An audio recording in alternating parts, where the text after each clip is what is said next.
দর্শক, আসসালামু আলাইকুম। স্বাগত জানাচ্ছি আমার কথা শুনবার জন্য। সোহেল তাজ, আপনারা এক নামেই চিনেন তাকে। তিনি বাংলাদেশের অন্যতম রূপকার তাজউদ্দিন আহমেদের ছেলে। তিনি একসময় আওয়ামী লীগ করতেন। পারিবারিকভাবে তিনি আওয়ামী লীগের একজন সদস্য। তিনি আওয়ামী লীগের ১৫ বছরের শাসনামলের শুরুর দিকে স্বরাষ্ট্র প্রতিমন্ত্রী হিসেবে দায়িত্ব পালন করেছিলেন। তার সাথে আওয়ামী লীগের শেখ হাসিনার মনোমালিন্য বা মতের মিল না থাকায় তিনি সেই মন্ত্রণালয় থেকে বেরিয়ে আসেন এবং আওয়ামী লীগের রাজনীতি থেকে তিনি একসময় নিজেকে দূরে রাখেন। আমরা দেখেছি বিডিআর হত্যাকাণ্ড নিয়ে, যখন বিডিআর হত্যাকাণ্ড, তখন তিনি আওয়ামী লীগের একজন এমপি এবং তিনি তখন সরকারের একজন স্বরাষ্ট্র প্রতিমন্ত্রী। এখন যেটা শোনা যাচ্ছে, সে সময় তিনি সরকারের কর্মকাণ্ডের চরম বিরোধিতা করেছিলেন। কিছু কিছু সিদ্ধান্ত তিনি কখনো মানতে পারেননি, সেটা আমরা জেনেছি। এই সোহেল তাজ তিনি ফেসবুকে একটি স্ট্যাটাস দিয়েছেন, সেটি মুহূর্তে ভাইরাল হয়েছে এবং এই স্ট্যাটাসটি নিয়ে ইতিমধ্যে বেশ কয়েকটি পোর্টাল নিউজ করেছে।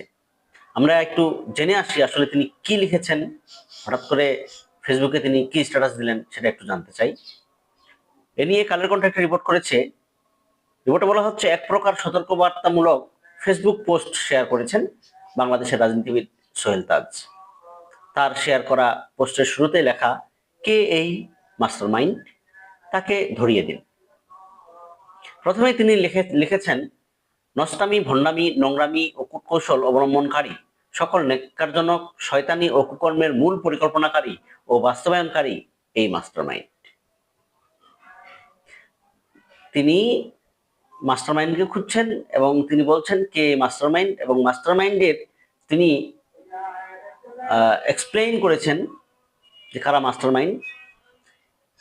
তিনি আরো কিছু বিষয় উল্লেখ করে লিখেছেন, গুম, খুন, বিচার বহির্ভূত হত্যার মূল হোতা এই মাস্টারমাইন্ড। মানে মাস্টারমাইন্ড আসলে কে, তিনি কিন্তু পয়েন্ট ধরে ধরে দেখিয়ে দিয়েছেন যে তারাই মাস্টারমাইন্ড। তারা কারা? যারা তিনি সেই স্ট্যাটাসে বলেছেন যে গুম, খুন, বিচার বহির্ভূত হত্যার মূল হোতা যারা, তিনি মূলত আওয়ামী লীগ সরকারের সেই, যদি আমরা বলি জনগণের ভাষায়, ফ্যাসিস্ট শেখ হাসিনা সহ, ওবায়দুল কাদের সহ যারা মন্ত্রী ছিলেন, আওয়ামী লীগের যারা শীর্ষ নেতা ছিলেন, যারা দোসর ছিলেন, তাদেরকে বুঝিয়েছেন। একই সাথে গুম, খুন, বিচার বহির্ভূত হত্যার মূল হোতা, এই মূল হোতা কিন্তু সাবেক প্রধানমন্ত্রী শেখ হাসিনা, এবং এরপরে যাদের নাম এসেছে, আইন শৃঙ্খলা বাহিনীর যাদের নাম এসেছে, তাদের কথা তিনি উল্লেখ করেছেন। আরো কিছু কথা বলেছেন তিনি। আমরা যদি একটু রিপোর্টটা পড়ি, ন্যায় বিচার ও আইনের শাসন বিলুপ্তকারী এই মাস্টারমাইন্ড, গণতন্ত্র, নির্বাচনী পদ্ধতি ও মানুষের ভোটাধিকার ধ্বংসকারী এই মাস্টারমাইন্ড। মানে প্রতিটা ক্ষেত্রকে তিনি উল্লেখ করেছেন, প্রতিটা ক্ষেত্র, প্রতিটা সেক্টর তিনি ধরে ধরে দেখিয়ে দিয়েছেন যে এরাই মাস্টারমাইন্ড। ন্যায় বিচার ও আইনের শাসন বিলুপ্তকারী এবং গণতন্ত্র, নির্বাচনী পদ্ধতি ও মানুষের ভোটাধিকার ধ্বংসকারী। আলটিমেটলি এই কথাগুলো সাবেক প্রধানমন্ত্রী শেখ হাসিনাকে উদ্দেশ্য করে বলা, আওয়ামী লীগের শীর্ষ নেতৃত্বের দিকে তাক করে বলা। তিনি দৃষ্টি আকর্ষণ করে লিখেছেন, গণহত্যা, গুম, খুন, নির্যাতন, নিপীড়নকারী, দুর্নীতিবাজ, গণতন্ত্র হত্যাকারী, চোর মাফিয়াদের সমর্থনকারী, ব্রেন ওয়াশড নব্য কাওয়াবডি লীগের চামচাদের দৃষ্টি আকর্ষণ করছি। কাওয়া লীগ কার মুখ থেকে এসেছিল কথাটা, এটা নিশ্চয়ই আপনারা জানেন।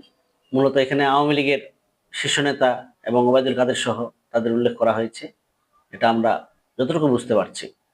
সর্বশেষ তিনি তার পোস্টে লিখেছেন, আওয়ামী লীগের ব্রেন ওয়াশড নষ্ট প্রথানীতি, আদর্শ বিচ্যুত লুটেরা, খুনি, হত্যা, গুম ও নির্যাতনকারীদের সমর্থক সকলকে বলবো অনতি বিলম্বে আমার এই ফেসবুক পেজটি আনফলো করতে। আর অনুরোধ থাকবে নিজের বিবেককে জাগিয়ে আত্মোপলব্ধি, আত্মসমালোচনা করে অনুশোচনা করার। তিনি একটি মেসেজ দিয়েছেন আওয়ামী লীগের নেতাকর্মী এবং যারা তার ফলোয়ার, সেই ফলোয়ারদেরকে উদ্দেশ্য করে তিনি বলেছেন যে আপনারা দয়া করে আমার এই পেজটি আনফলো করতে পারেন। কারণ যারা এই আওয়ামী লীগকে সমর্থন করেন, এখনো করে যাচ্ছেন, তাদের উদ্দেশ্যে তিনি কিন্তু এই কথা বলেছেন। দর্শক, এখন এ পর্যন্তই। আল্লাহ হাফেজ, আসসালামু আলাইকুম।